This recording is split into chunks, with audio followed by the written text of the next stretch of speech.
Dari kita semua pasti pernah ngerasain kan yang namanya saldo menipis di ATM, tapi belum juga gajian. Masih jauh tuh dari tanggal kita dapat pemasukan.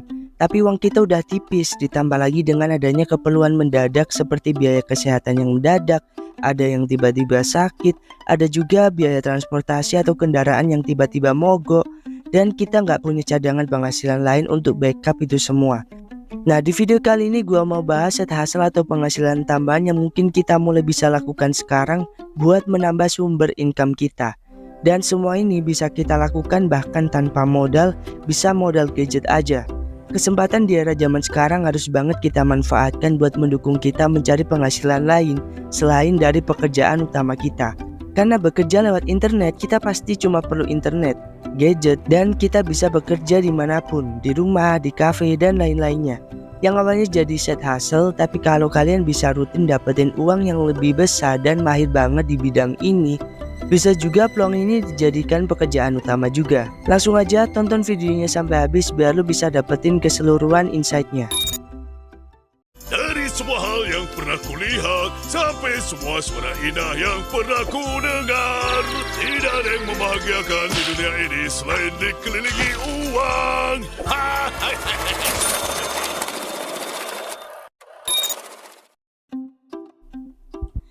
Yang pertama adalah menjadi affiliate di TikTok.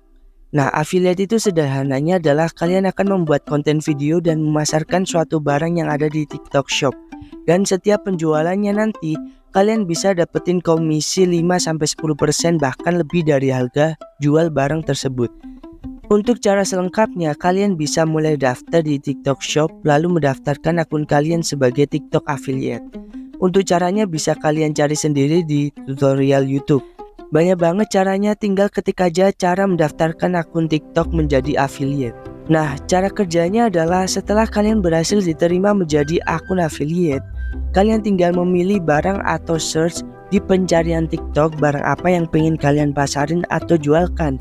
Dan setelah ketemu barangnya, misal katakan aja sepatu gitu ya, kalian bisa bikin video tentang sepatu tersebut lalu menempatkan keranjang kuning di setiap video yang kalian bikin, supaya viewers kalian bisa melihat produk tersebut sekaligus membelinya. Nah, setiap penjualan kita akan menerima komisi yang bisa dicairkan secara langsung dari TikTok ke akun Dana kita. Yang kedua adalah berjualan. Dengan banyaknya layanan marketplace online zaman sekarang, bisa memungkinkan kita buat bisa berjualan tanpa benar-benar punya barangnya atau bahkan punya modalnya. Ada banyak cara yang bisa kita lakuin, salah satunya adalah menjadi dropshipper di marketplace. Barang-barang tersebut bisa kita ambil dari marketplace lalu dijual kembali in real life. Misalnya teman-teman di sini ada yang punya minat buat jualan aksesoris smartphone. Carilah barang-barang tersebut di marketplace atau toko yang sudah terpercaya. Cari barang-barang yang masih terbilang murah dan masih masuk akal untuk kita naikkan sendiri. Lalu kita pasarkan sendiri secara mandiri di sosial media kita. Nah, setelah ada teman atau kawan yang mungkin tertarik buat beli barang-barang tersebut, kita bisa ambil selisih harga dari marketplace tersebut untuk dinaikkan dan dijadikan laba. Lalu kita pesen barang di marketplace tersebut dan menjualnya secara real life. Kesempatan kayak gini bisa kita dapetin di era sekarang karena kemudahan-kemudahan yang diberikan. Tetap explore cara-cara ini dengan lebih detail lagi melalui pengalaman atau mungkin juga melalui tutorial-tutorial yang ada di sosial media untuk lebih paham dan lebih gampang buat dijalankan. Ketiga, menjadi konten kreator di YouTube. Nah, untuk masalah ini kita pasti semua tahu lah ya, menjadi konten kreator di YouTube itu emang digaji. Dari konten yang kita punya dan kita buat lalu di-upload di YouTube, kita akan mendapatkan gaji tersebut. Namun, tentunya emang gak semudah itu. Di YouTube ada persyaratan tertentu dengan harus ngumpulin 1000 subscriber dan 4000 jam tayang untuk video reguler atau video panjang. Nah, untuk video short sendiri kita harus ngumpulin 10 juta viewer dan 1000 subscriber.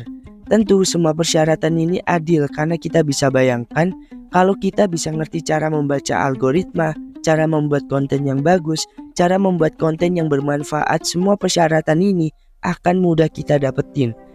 Tapi memang perlu waktu dan usaha buat bisa dapetin persyaratan tersebut. Tapi kalau persyaratan itu sudah tercapai, kita akan jadi lebih mudah dan lebih semangat buat bikin konten karena udah ada penghasilannya gitu. Nah, dengan canggihnya era sekarang yang udah mulai ada AI yang bisa bantu kita buat bikin konten, kita bisa nih mulai memanfaatkan itu semua. Dari misal bikin skrip, voice over, bahkan ngedit video juga bisa pakai AI. Kalian bisa cari cara-caranya di YouTube dan lihatlah betapa canggihnya AI sekarang bisa bantu kita bikin video dengan singkat dengan waktu kurang dari 1 jam. Yang keempat, editor video. Nah, kalau kita terjun sebagai content creator nih, salah satu hal yang pasti bisa kita lakukan adalah menjadi editor. Dari keterampilan kita buat membuat platform di YouTube tadi, pasti paling nggak kita udah belajar tuh buat membuat video yang menarik dan mengedit video tersebut menjadi video yang keren dan bagus dan bisa ditonton oleh banyak orang. Nah, keterampilan mengedit video tersebut bisa kita kembangkan lagi dengan belajar di komunitas, di platform sosial media, dan lain-lainnya buat mengeksplor cara-cara baru buat mengedit video. Sehingga kita bisa lebih ahli di bidang tersebut dengan banyaknya gaya editan yang bisa kita terapin di video-video yang pengen kita buat. Kita bisa nih buat mulai mencari klien untuk memasarkan skill kita sebagai editor video. Target dari klien-klien tersebut bisa jadi adalah orang-orang yang pengen memasarkan produknya, orang-orang yang pengen memasarkan usahanya, dan kebutuhan lainnya. Yang kelima adalah konten kreator secara keseluruhan. Konten kreator secara keseluruhan ini adalah orang yang sedang berusaha membuat personal brandingnya di segala platform dari mulai YouTube, Instagram, dan TikTok. Nah, kenapa sih kebanyakan dari yang gue sebutin tadi adalah konten kreator dan konten kreator terus? Karena kebanyakan menjadi konten kreator itu kita bisa lebih fleksibel buat jadi apa aja teman-teman. Kita bahkan bisa menghasilkan di berbagai platform dari YouTube yang emang selain digaji dari Google AdSense, kita bisa dapetin endorse dari sana kalau ada produk yang pengen mengiklankan lewat video kita. Selain itu, kalau kita bisa bikin konten di TikTok, selain di TikTok kita bisa dapetin views yang lebih mudah karena gaya pakainya yang tinggal scroll aja. Kita bisa personal branding di sana dengan cepat. Misal kita sebagai konten kreator tentunya juga punya keterampilan editor video. Dari membuat tutorial mengedit video di TikTok, di YouTube, di Instagram, kita bisa dapetin kesempatan buat mendapatkan klien di sana. Selain itu, kita akan mendapatkan relasi dari orang-orang penting yang bisa membantu kita buat dapetin keuntungan-keuntungan tertentu, seperti orang pemilik usahanya secara langsung. Dari situ kita bisa dapetin ilmu-ilmu dari orang-orang penting tersebut. Yang keenam, menawarkan bantuan atau jasa di sosial media. Zaman sekarang tuh nyari kerjaan susah, tapi dengan adanya sosial media kita bisa jadi ngelakuin apa aja demi dapetin penghasilan. Contohnya adalah fenomena dari Santo Suruh ini. Santo Suruh ini adalah orang yang mendadak viral di sosial media karena orang tersebut menawarkan bantuan untuk orang-orang yang sedang membutuhkan bantuan seperti membersihkan rumah, nganterin kerja, bahkan sampai memberikan ibu hamil makanan. Unik juga kan? Semuanya berawal dari beliau memanfaatkan sosial media yang ia punya buat dapetin job apapun dari orang-orang, asalkan halal dan bisa untuk kehidupan sehari-hari. Lalu karena itulah mereka membeli jasa Mas Santo ini buat ngerjain pekerjaan yang mereka miliki. Nah, buat teman-teman ini sebenarnya bisa ditiru. Pada intinya adalah menawarkan jasa. Mungkin teman-teman ada yang punya skill-skill tertentu seperti bisa benerin barang-barang elektronik dan benerin barang-barang otomotif misalnya. Kalian perlu banget manfaatin sosial media ini buat nyari klien untuk side hustle kalian dengan memposting apa yang kita bisa di sosial media. Orang-orang yang tertarik buat menyewa jasa yang kita miliki secara nggak langsung itu akan menciptakan personal branding buat kita. Harapannya nih kalau kita bisa konsisten untuk mempertebal personal branding kita selama bertahun-tahun, dalam berjalannya waktu dengan kita dikenal oleh banyak orang, maka akan banyak orang juga yang akan menyewa jasa kita. Yang ketujuh, menjadi guru online. Nah, buat teman-teman yang punya skill dan background pendidikan mengajar, kita bisa coba buat menjadi guru online nih. Balik lagi ke sosial media pada akhirnya. Menjual jasa sebagai pengajar sekarang banyak banget. Kalian bisa mulai untuk membuat postingan di sosial media sebagai seorang pengajar. Sesuaikan dengan kalian di bidang kita. Misal khusus anak SD, SMP, atau SMA. Dengan mempromosikan jasa mengajar kita secara online, kita bisa dapetin klien di luar jam kerja utama kita sebagai side hustle. Yang kedelapan, menjual karya seni atau fotografi digital. Nah, coba bayangkan lo yang punya bakat yang keren banget dalam bikin gambar atau desain digital. Misalnya nih, lo bikin ilustrasi lucu-lucu atau mungkin lo jago banget dalam hal mengedit foto-foto biar kelihatan keren. Nah, jadi bayangin aja, itu semua adalah karya seni digital yang bisa lo jual di internet. Gak perlu repot-repot bikin barang fisik atau ngirim-ngirim paket, tapi lo bisa jual karya-karya digital langsung ke orang-orang di seluruh dunia.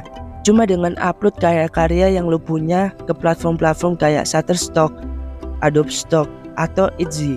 Orang-orang bisa beli dan langsung download karya-karya digital yang lo punya. Jadi lo bisa ngasilin uang dari passion dalam bikin karya seni. Yang terakhir adalah menjadi freelancer. Mengambil kesimpulan dengan adanya skill yang udah gue sebutin tadi, coba bayangin lo punya keahlian keren kayak bisa desain grafis, bikin video yang keren, atau mungkin lo suka nulis cerita yang bikin orang terpukau. Nah, jadi freelancer itu kayaknya jadi superhero versi internet yang bisa pakai keahlian kita buat bantu orang lain. Tapi tentunya dengan imbalan uang ya. Jadi bayangin aja kayak jadi penyelamat dunia yang bisa ngebuat desain yang keren banget buat brand-brand atau bikin konten video yang bikin orang ketawa terus. Tapi bedanya nih, kita nggak harus pakai kostum superhero atau kantor setiap hari, karena kita bisa kerjain semuanya dari rumah. Dari kamar tidur pun bisa, asal ada laptop dan koneksi internet yang kenceng. Jadi bisa sambil makan cemilan atau dengerin musik favorit kita. Nah, gimana side hustle lewat internet yang udah gue sebutin tadi? Cukup menarik kan? Nah, itu dulu pembahasan di video kali ini. Kalau lo suka sama channel Uang Krabs ini, jangan lupa subscribe, like, share, dan komen, dan dukung terus channel ini karena kita akan mengupayakan untuk upload setiap hari buat bagiin tips buat kalian. Sekian, gua Jody, sampai ketemu di video selanjutnya. See you.